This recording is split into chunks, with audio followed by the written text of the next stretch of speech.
I'm going to break in here really quickly to talk about our sponsor. I know you've heard me mention Anchor.fm before. It's by far the easiest way to make a podcast. Let me explain really quickly. It's free. You don't have to have any experience in advance to do it. There's creation tools that allow you to record and edit your podcast right from your phone or computer.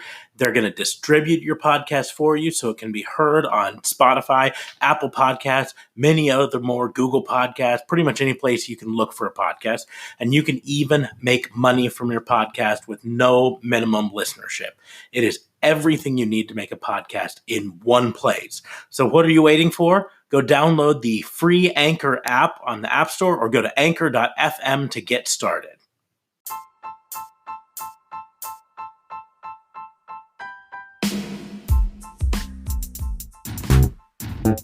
What you are about to hear are accounts of real pro wrestling events.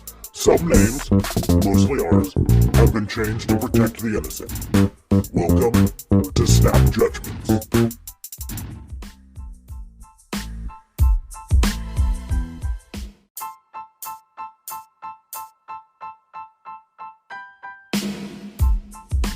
Welcome to Raw and Order NXT review. Okay, I'll say it. This one probably was half a good show, half not a great show. Before I get started, though, I'm going to go ahead and say that Raw and Order is part of the Tatnus Co. podcast network. Go to tatnusco.com, find all the links to Tatnus Co. network shows. Whether it's Chicken Hen, and Chicken Hen and S&M, if it's Basement Bullshit, there are fantastic shows on there, fantastic. We talked with Tatnus a little while back, 2-part series with him. Go listen, it's a great series. It was a lot of fun being a part of that. If you're part of the Raw and Order group, it was a lot of fun. Anyway, getting to NXT, this thing started out like sludge, man. So I had to rewatch it and get some notes because there were enough matches to really make this really good. The unfortunate part is the best parts were vignettes. We started off with Austin Theory versus Tyler Breeze.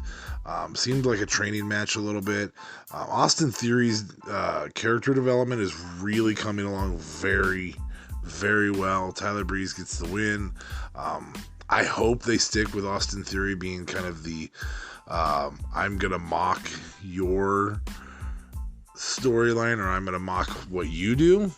That's kind of a fun thing. I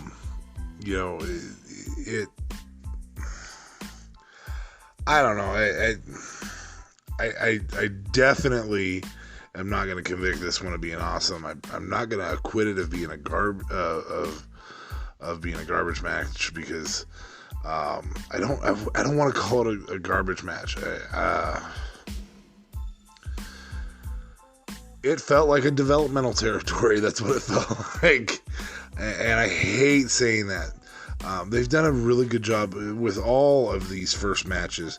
They've done a really, really good job of putting character development up front. But if you're the only show that goes up against another show, I think you need to start stronger than these three. Maybe the third one, the third one had a lot more promise to it. I don't know. It was this was an okay match. It would have been, so back in the day, this would have been probably what I would have considered like a good Saturday morning match.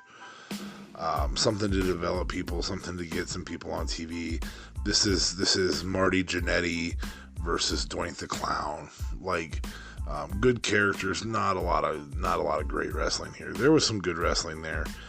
It just wasn't fantastic. Tyler Breeze gets the win. I'm not going to spend a lot of time there. Killian Dain versus Tehuti Miles. Tehuti Miles has a character that I feel has been duplicated over and over and over and over and over again. And it's hard not to do that. It's hard not to be like, I'm going to be my own version of the Rock swagger and stuff like that. I'm gonna be over the top in a very generic way. My snap judgment on this, I don't like Killian Dain. I don't know what it is. I do not like the push he gets. This was, for the most part, a squash match. And Tehuti Miles did not. I mean, it's a good second match. I think it suffers a little bit because of the first match. And again, nothing against Austin Theory and Tyler Breeze. I really just think that the third match probably should have been the first match. I think I probably would have had better feelings overall about NXT. My snap judgments as a whole would have been a better overall setup. And before I get into the meat of the show, the good stuff of the show, I'll get to what I think could have helped that they could have done without just moving some of the matches around. But I'm over Killian Dain. I don't think that any of us really need Killian Dain. I don't think there's a whole lot of love for that. He was in the mid-card battle for a while and felt very, very developmental brand mid-card. That's just how the dude feels. Tehuti Miles did some okay stuff. Killian Dain looked like a monster, a hairy monster. I will say, if they're ever going to bring back the Yeti to cover up all that hair, make him look like a mummy. I still, to this day, do not know how the Yeti can be a mummy. The dude looks like Giant Gonzalez's outfit, man. I mean, he's just a hairy beast that's gross, and the whole thing. I'm not sold on Killian Dain. I think he's better as a support character in a really solid group. And I think because their leader was taken away, and I'm not talking Eric. I'm talking their leader.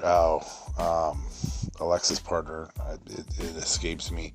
Why does this escape me? Nikki Cross, because their leader needed to be used in the women's division up top. When they did call up the rest of that group, I think maybe he could have stayed as a support character. He feels like Eric Rowan. There's just not much being given to us there, and it feels like a desperate attempt at a character. There's just nothing. Killian Dain needs to be repackaged, and it can be a dominant character. It just, that's how I felt about it. Yeah, I would actually convict this of garbage. I would. This was just not a fun thing to watch, and because it was the second match and the first match was average-ish. I'm not in love with the show as it comes.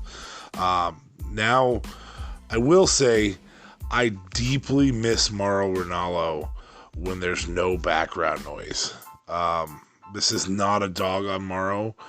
This is actually a really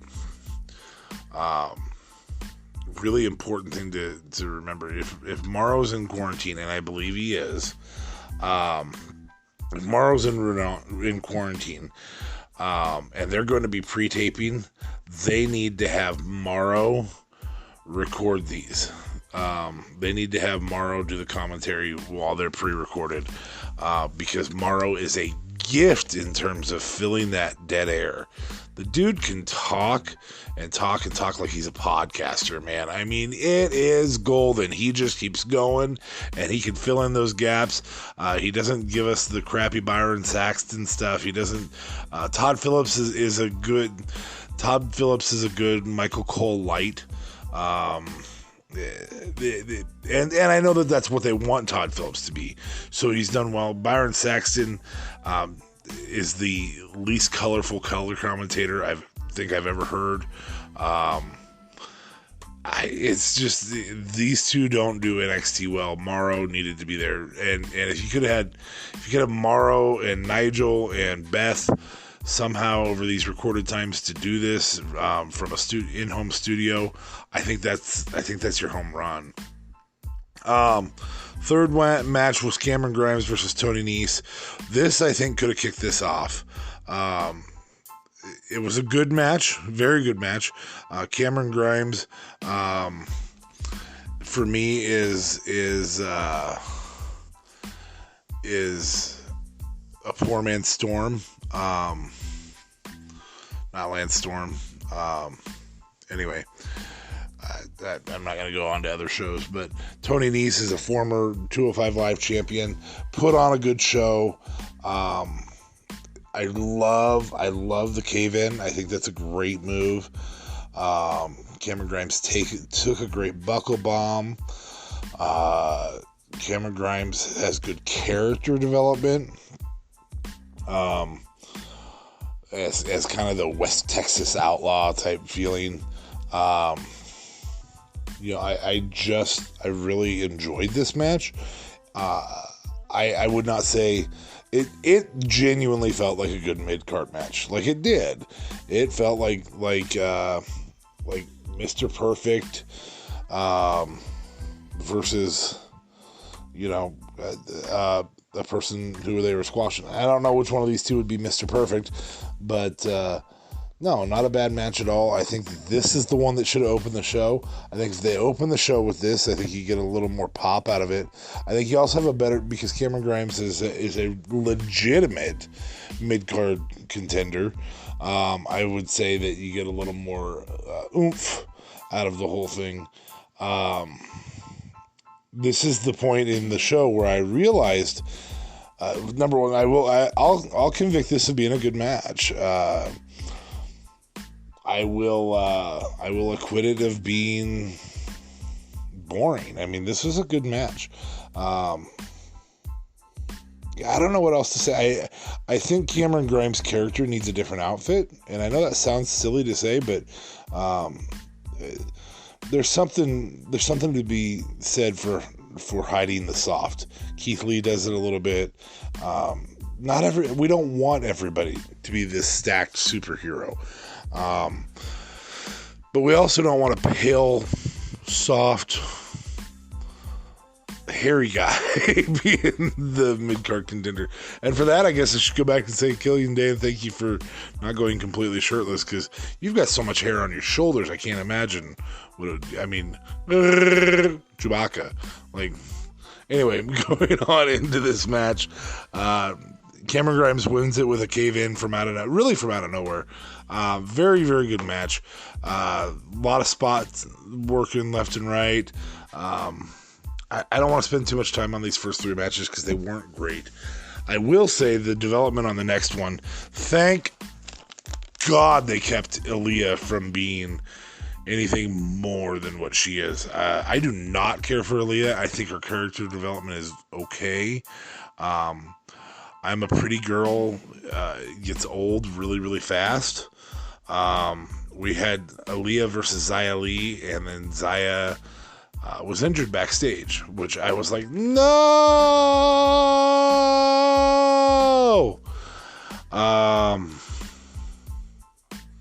And then they told us who was replacing Xia Li, and I was jacked, and I was excited. And ladies and gentlemen, welcome back, Io Shirai.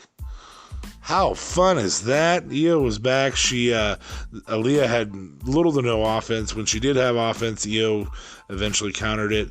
Io did a fantastic double underhook backbreaker that I fell in love with. That was really her closing move. Yes, she did Io's the Genius of the Sky moonsault.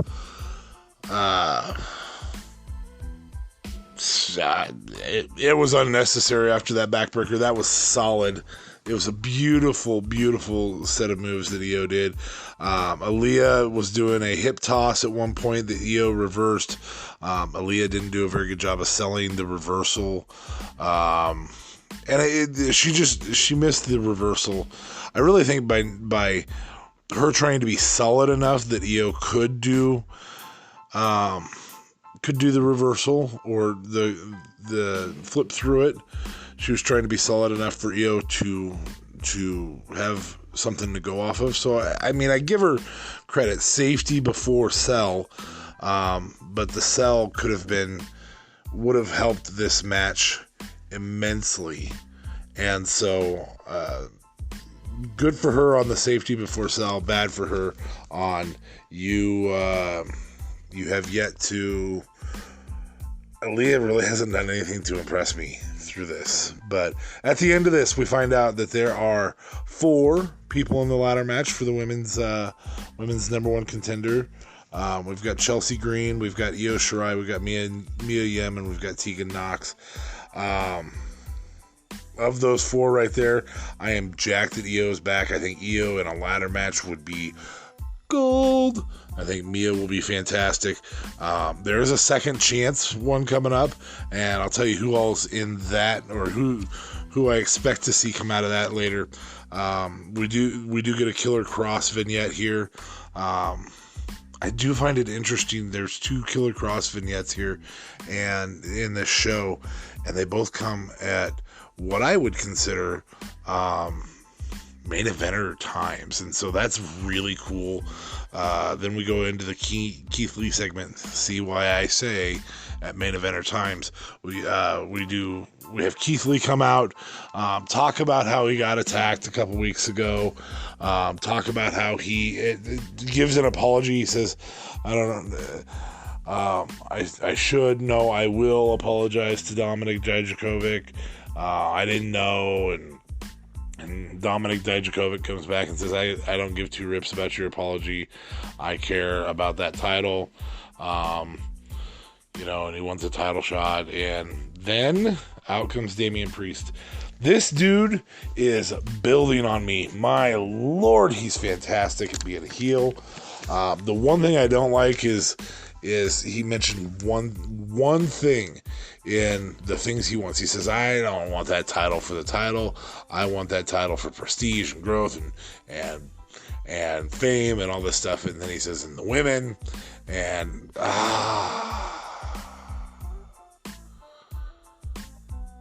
it's the one thing that doesn't fit there. It's the one thing, like, I suppose, yeah, maybe the women, I don't know, but like, you don't have a whole bunch of women following you or anything. Like, it's never been, I guess at one point he did. It was his thing, but right now it's not. And so he's got the nightstick. He ends up popping out the nightstick, trying to get in the ring. Dijak pushes Keith Lee out of the ring, or out of the way, to get to Damian Priest before Damian Priest attacks in kind of a protect Keith Lee way. Keith Lee then pushes Dijakovic out of the way and attacks Damian Priest. Obviously, Damian Priest loses the nightstick here. Pardon me, it is late while I'm recording this. So, Dijakovic, Keith Lee and Damian Priest are exchanging some very solid blows. Look like potatoes, but they aren't, obviously. These guys are good. Like, at this moment, I realize that NXT may have the strongest top of card in all of professional wrestling. There's just not a bunch of mid card. The bottom of this card, the bottom of the NXT card, is just really developmental. The top of their card is really, really good. And so I even called Smarks and said, hey, man, the top of the card in NXT. And he's like, yeah, man, like, I know that AEW is the best thing to go against. I would actually start doing something world title related at the end and something North American title related at the beginning. It's that good on both of those. And then you can put I would sprinkle the other stuff in between. That's how good the top of the card is. The top of the card pushes all the way down to probably about Cameron Grimes. And so if you think of all the people that you would say are better than Cameron Grimes in NXT and include some of those 205 guys, that Cameron Grimes Tony Nese match would have been better. Tony Nese is good. It would have been better if it would have been more 205-y. Other than that, no. I mean, if you really think about the top of the card for NXT, it is stacked. I mean, Finn Balor's in there. You've got, obviously, Adam Cole, Bebe. You've got all of the Undisputed Era, for that matter. You've got Matt Riddle. You've got the Broserweight. You've got Keith Lee, Dijakovic, Damian Priest. There's just one after another, just really, really good stuff. So they did a great job there. We then go to we go to a commercial break and then come back for Adam Cole cutting on Velveteen Dream. Dream's great, man. You can build a storyline around Dream without Dream on a show for 3 weeks. Like, that's how good that dude is. Don't ruin him by putting him on a different card. This is the place he belongs. Like, this is perfect. He does. Adam Cole cuts a bunch of I was the first evers. I was the first ever winner of a War Games match, NXT War Games match. I was the first ever North American champion. I'm the longest reigning NXT champion, which I really, really hope they build into a Finn Balor setup there. I would love to see those two have a long series. Not 5 year, not Gargano, Ciampa. That level of chemistry takes a very unique friendship that takes Sean and HBK, and we'll get into that later, or Sean and Trips, and we'll get into that a little later. But I'd love to see those two really develop something there. Adam Cole does issue a challenge to Velveteen Dream for Bobby Fish. On behalf of Bobby Fish, I guess I should apologize to Bobby Fish for that, because we know you're getting smoked, and Velveteen Dream is getting this push right now. I hope that Finn Balor is the one who knocks off Adam Cole, just to be the one who ends the longest reign beyond his own. But I would not be upset with Velveteen Dream being the guy. So either of those are fine. A little bit of an adjustment here, sorry. We go into a tag match with Oney Lorcan and Danny Burch versus Shane Thorne and Brendan Vink. So Oney Lorcan and Danny Burch are they've been around a while, and so I don't want to disrespect them, especially considering they won this match. I don't want to disrespect them. There's an exchange between Lorcan and Shane Thorne that is a where they chase each other, and so one of them does one attack and one does another attack and one does another attack, and so it's like a splash in the corner, and then as the other guy's turning around and then run back to go do another splash, but the other guy follows him across the ring. There's 3 or 4 of these, and it's a really good exchange. I really enjoyed it. Here's my biggest thing. So Brendan Vink has been on television for 2 matches. Once on Raw, which I still haven't seen. I know I'm a bad podcaster. And once on NXT, which I have seen. Dude's smile, like, this is the character for this guy. You just have him smile that he's beating the crap out of somebody. I mean, he's a big dude. He did an unagi that definitely rivals the best unagis in the business. He sells well. He takes hits well. I really like this guy. Like, everything you're doing with Killian Dain, stop and put Brendan Vink in it. That's how much I like this guy. He's just so much better. There's a double tap out here where they catch Brendan Vink in the crossface. They keep Shane Thorne from interfering by putting him into a single leg Boston Crab. Really good look here. Shane Thorne and Brendan Vink, great job filling in some spots here.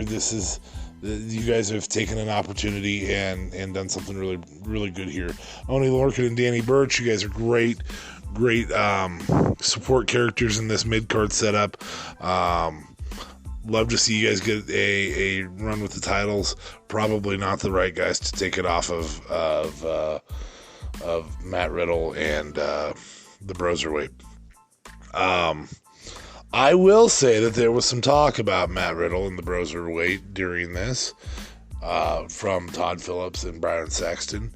And I had to hear Byron Saxton say, bro. And it's the thing I most hate about Matt Riddle is the bro. Like, it's designed to make you hate him. And if you like him, go watch 15 episodes of Jersey Shore, because you're not getting the point of what it's designed to do. That actually makes him good at what he does. Instead, you're liking how good he is in the ring. I think the guy's a douche flute outside the ring. I have to give him the props for what he is inside the ring. He's fantastic, and we actually see that a little bit later. But Saxton, I hate you on commentary. Don't do that, man. Like, we're so close to having, I don't know, man. Like, I don't know. I just, the only thing that made Saxton enjoyable for me on SmackDown back in the day was Corey Graves making fun of him. Like, and I feel bad because I don't want to be the guy who's like, make fun of that guy because he sucks. That's really where I'm at with Saxton. He's just not entertaining at all. Todd Phillips is vanilla because he's play-by-play, which a good vanilla play-by-play guy is fantastic. But maybe Saxton can learn play-by-play. I don't know. He's just not color. That's for sure. He's not color. Color commentary. Because I know somebody out there is making some ridiculous racist joke. That's not how we roll. Please don't do that. He's just not a color commentator that is enjoyable. Maybe a backstage interviewer. I don't know. That color commentary is not his strength. And it just made me want to vomit. During a very good match where I feel like I spent more time venting about Byron Saxton saying bro than I did talking about Oney Lorcan and Danny Burch winning. It was a really good match. Like, it really was. And I love Brendan Vink. Like, this dude is a push up. I feel so strongly about Brendan Vink that I think you can make HBK Diesel from circa 1994-93-ish era out of these two. And I think you can have Shane Thorne turn his back on Brendan Vink, and I think you can push him to a North American Championship, which would be a really good move. Like, that's how good this dude is. I think they could carry the tag titles pretty well. I think Lorcan and Burch could carry the tag titles, but they're not the ones to take it off of the Broserweights. Shane Thorne and Brendan Vink, with enough time, could really become those guys, and they could knock off UE, they could knock off the Broserweights. There's something there. They're onto something with that match. I hope they don't ruin it, or with that group. I hope they don't ruin it. Next is Candice LeRae versus Kayden Carter. It was a I don't know how to say this, because I hope that Smarks doesn't edit out the dead air, because I was about to say it was a technical match, but it was so It was sloppy. A lot of people love Will Ospreay, and I know he's not in NXT. I'm not bowing out of anything here. Will Ospreay does this thing in his matches where it's just a massive spot fest and nothing happens. And this happens, something similar to this happened in Candice LeRae versus Kayden Carter. There's a little bit of a Ospreay-ish spot fest that nobody accomplishes anything, that ends with a double drop kick at the same time. And it's just ugly every single time.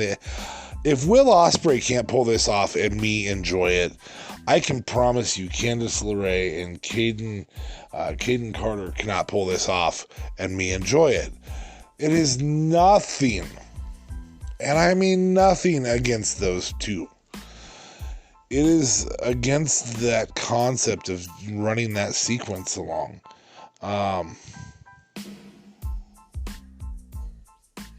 So it just gets ugly. The win does go to Candice LeRae, locking Kayden Carter in the Gargano family escape. There's just a lot of sloppy stuff throughout this match. And that's kind of Candice's mantra, I think. There is so much likable about Candice. She's so sweet and likable, and so we put her in things like ladder matches, but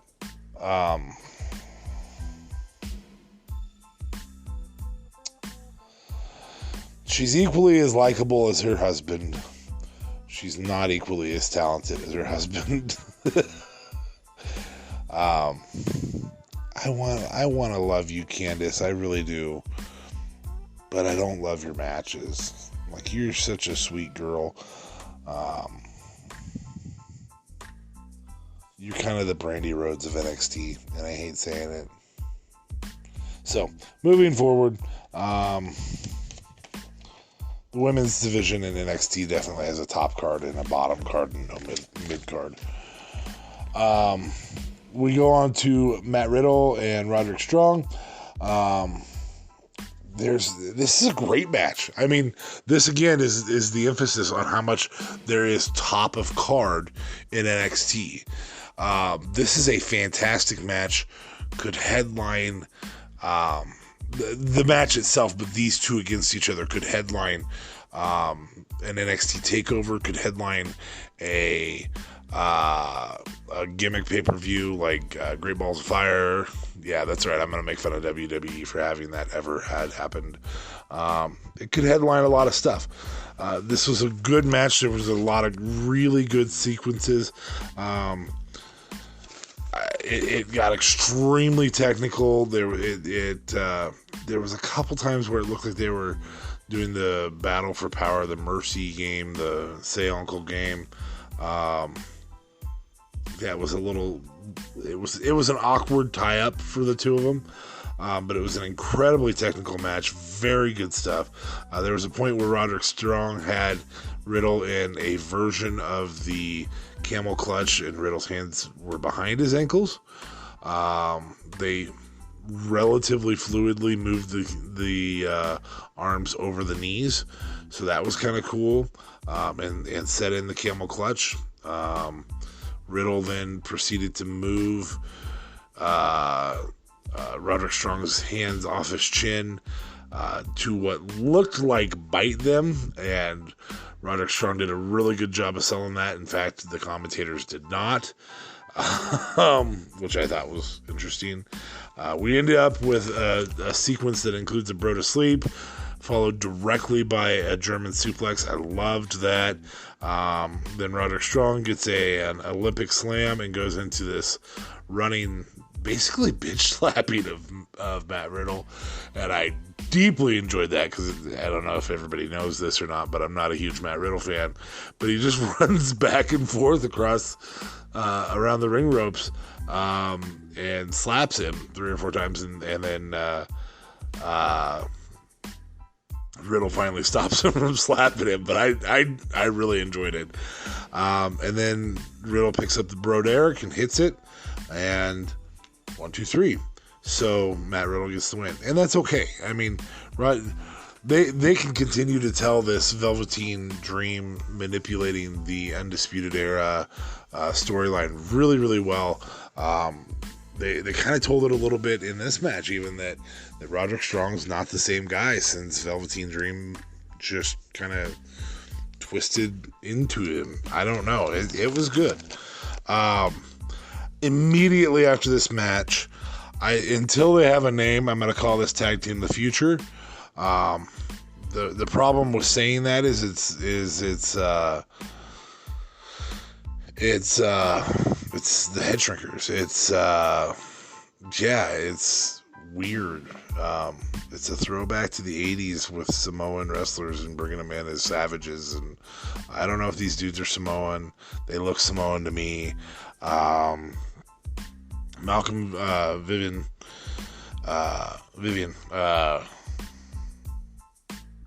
comes out and introduces them, says this is the future of the NXT tag team division. Again, they don't have a name, so until then, I'm just going to refer to them as the Future. They beat the hell out of Matt Riddle. So much so that I was like, dude, stop. And their sequencing was fantastic. It was like watching AOP be out there. They did a really, really good job with a beatdown. And I know that a lot of people are like, well, if it's a beatdown, it's not that hard. No, it is hard because you have to protect your person out there. And when you're administering a 2-on-1 beatdown, you have to make it look like the 2-on-1's a distinct advantage. Not hurt the guy, and really put on a show. And they did a good job. I don't know who these guys are. I probably should watch more indie stuff. The commentary didn't know who they were. That might be a mild shot fired at Excalibur, because commentary actually, pretended to not know who they were, which was a good move. Just as a whole, good stuff. I'm going to get to one thing that I didn't care for in the advertisements, because we went into an advertisement for SmackDown, which is fine. You can't tell people that Firefly Funhouse is returning. It's not a lean on it. Hey, we're going to have Firefly. You can't. It's supposed to be an interrupting segment, so telling people that it's coming back doesn't do anything for it. It's supposed to interrupt stuff. He's supposed to cause chaos, not organization. An advertisement 2 days beforehand does not work for Firefly Funhouse. Don't advertise Firefly Funhouse. I'm doing the review of SmackDown this week. I will probably be annoyed by that on SmackDown as soon as it happens. I'll be, I knew this was coming. I mean, the bright side is I know that I get to do a Firefly Funhouse when I do the SmackDown review this week. I also know that I don't really want to know when that's coming. I want it to be a surprise, damn it. And so that pisses me off. They also announced the second chance ladder match. It does look like Xia Li's going to get a shot at that. Right now, as I mentioned earlier, we have 4 in it, plus Candice LeRae. So just to give you an idea, we've got Chelsea Green, Io Shirai, Mia Yim, Tegan Knox, Candice LeRae. There are some stories that have been told prior to this that are going to be really, really good play here. So I'm excited about that. They also announced a triple threat match for next week. So next week is the week to watch. We're going to get that ladder match. We're going to get that triple threat match for the North American title. I do look to maybe see Keith Lee push into a different feud here. And maybe Dijak and Damian Priest go into a feud. Perhaps for the North American title, perhaps not for the North American title. But I do look to see Keith Lee maybe go into that. This might also be a good spot to bring in Finn Balor. Finn Balor cost Keith Lee the title, and then Keith Lee and Finn Balor would be a really, really good series. Could build to Finn Balor going after Adam Cole, baby. Finally, we get to Triple H pulling out Ciampa and Gargano. Triple H does some talking. Does not invite Ciampa out. Ciampa interrupts him. I was a little pissed off that Trips didn't say, "You don't ever interrupt me." This was a Guys Who Sound Like Frog interview, because all three of them do when they're not deeply involved in it. They're taking lessons from HBK, maybe. I don't know. But that's the only thing I can say bad about this interview. I will say one other thing, I guess. So, Ciampa comes out and says, "Get that boy out here," about Gargano. Gargano comes out and says, "I'm not getting in that ring. You put me through a table 3 weeks ago." And Tripp says, "You punched a ref," and just all this stuff. They're going to do a closed arena match. Like we can do anything else with coronavirus. But they're going to find a building. They get a referee and those two in a ring, and that's it. I would love to see this be all different hard cams. Like, put the ring up, set up 4 or 5 hard cams, and that's it. Like, I don't even want to see camera crew in this building. 2 are going to go in, 1's going to walk out type thing. The ref's only there to say when it's over, is what Tripp said. So they are going to annihilate each other, and it's going to be beautiful. There was a lot of back and forth. There was, "This place isn't big enough for both of us," and Tripp said it's going to be over after that night, because if it's not over, you're right, it's not going to be big enough for the both of you. It's not going to be big enough for either of you. You're going to be gone. So he said he did mention how him and Sean have had those battles in the past, and it nearly ruined their friendship. This, as I said, is the longest running existing storyline that I know of in pro wrestling. There might be one in Japan, but in North America, there is not a longer running storyline than these two, and it's unbelievably good. They need to keep this thing going, and I think they found a way to do it, because at the very end of this, we get our second Killer Cross promo, and I'm 99% sure somehow Killer Cross is going to get involved in their match in this closed arena, and maybe neither of them will walk out of that building, and then we're going to have a reunited DIY. So, if that's the case, that's fine. That's how stacked this main card division is in NXT. We're gonna bring a dude like Killer Cross in immediately, put him into the main card, have him get involved in probably the best feud in WWE, maybe the best feud in North American Pro Wrestling, maybe the best feud in the World Wrestling. And just keep building. So I'm pumped to find out what happens in that match. That match is in 2 weeks. So all of the NXT stuff is going to be done so everything they were planning on during NXT TakeOver, pardon me, is going to be planned, going to be done over a couple weeks here. And it'll be really exciting to watch. Trips kept kind of hinting towards wanting to do it at WrestleMania. They're not going to do it at WrestleMania. They're going to do it in 2 weeks. So still, right now, the only card for WrestleMania that's from NXT is Charlotte and Rhea.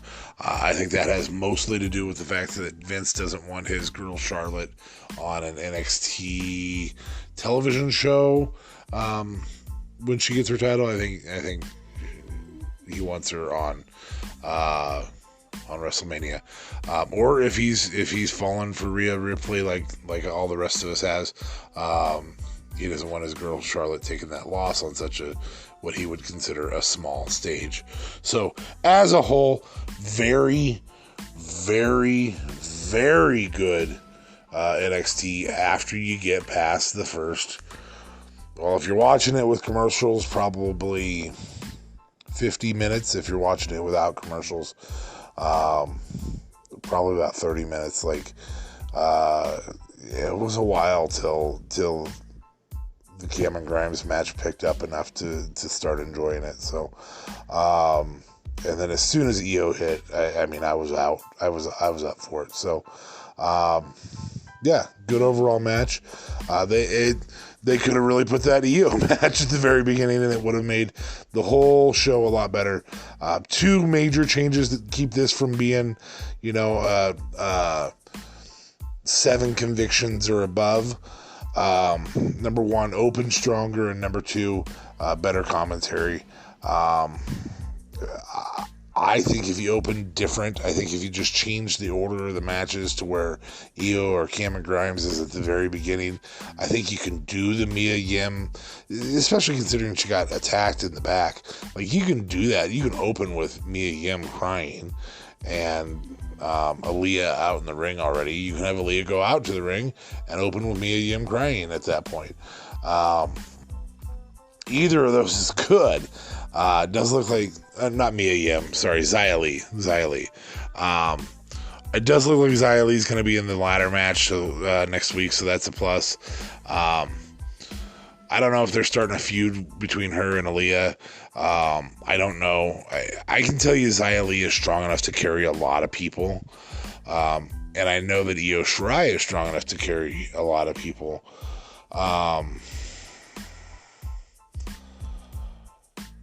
So Io and Mia Yim, there's been several of these women. Tegan Knox are strong enough to carry Aliyah in a feud. I don't know if Xia Li is strong enough to carry Aliyah in a feud. Aliyah cannot carry herself in any feud right now, and so that makes me a little nervous. But anyway, as a whole, I'm going to give this 6 convictions of being good. Which obviously means 4 acquittals of being okay.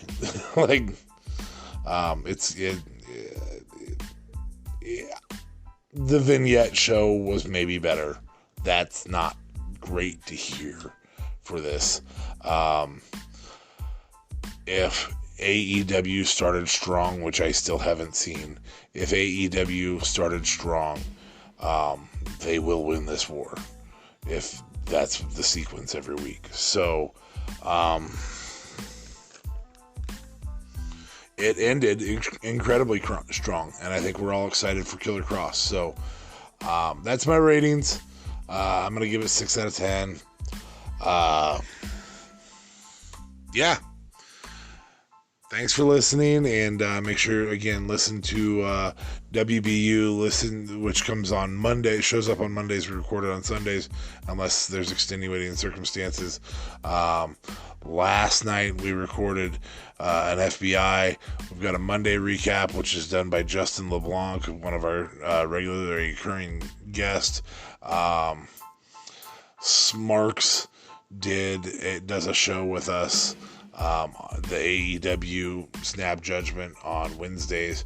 I usually record the Snap Judgment for NXT on Thursday. And then Fridays we take turns. And so I'll be doing the SmackDown Snap Judgment. Hopefully I can convict it of being better than I fear I will. So, thanks for listening. Raw and Order WBU. Raw and Order FBI, Raw and Order Snap Judgments. We look forward to hearing from you. Hit us up on Twitter. I am DA Vincent K Fabe. Smarks is DA Mark Smarks, or Officer Mark Smarks. I don't really know. I don't go to Twitter that much. Here's the deal. Just come see us at the Tatnus Co Podcast Network and see all the different places that Smarks has set us up to be at. That's what I'm going to tell you to do. Just, I'll give Smarks his props where they're due. Again, my reviews are better because I say they're better, but dude is the best producer in the game. Really is the best producer in the game. So, follow the stuff that he tells you to follow, and that'll get you to us. Because I just listen on Anchor.fm, which is our support system. So, and Spotify. So you're going to have to listen to what he tells you to go see, because he's way better at being a producer than I am.